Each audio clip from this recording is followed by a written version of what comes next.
खरोरा में राजीव आश्रय योजना के तहत अधिकार पत्र बांटे के कार्यक्रम में विधायक अनीता शर्मा रिहिन मौजूद। खरोरा नगर पंचायत के मंगल भवन में आज राजीव गांधी आश्रय योजना के तहत हितग्राही मन ला पट्टा वितरण करेगी। एमा 360 हितग्राही मन आए रहीन जेमन ला अधिकार पत्र यानी कि पट्टा बांटेगी।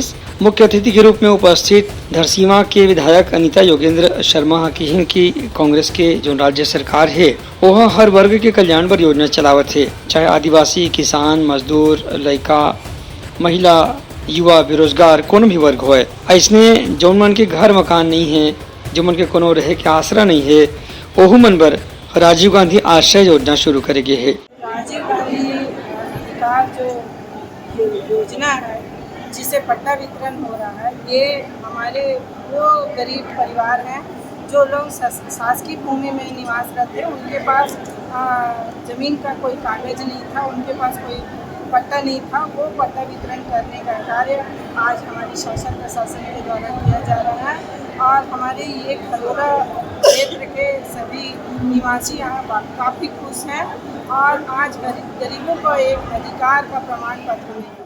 उनका कहना है कि कांग्रेस सरकार है पाछू 5 बछर में अतेक अकन कल्याणकारी योजना शुरू करे है जेखर से पूरा प्रदेश के आबादी ला बहुत फायदा हो है, चाहे वो फायदा शिक्षा के क्षेत्र में हो, चाहे स्वास्थ्य में हो, चाहे घर में हो, चाहे रोजगार में हो, चाहे खेती किसानी में हो। अब या 5 साल के कार्यकाल में घलो कांग्रेस ला मौका मिली तो इसने योजना और शुरू करे जाही। ब्यूरो रिपोर्ट, उतलंघा न्यूज।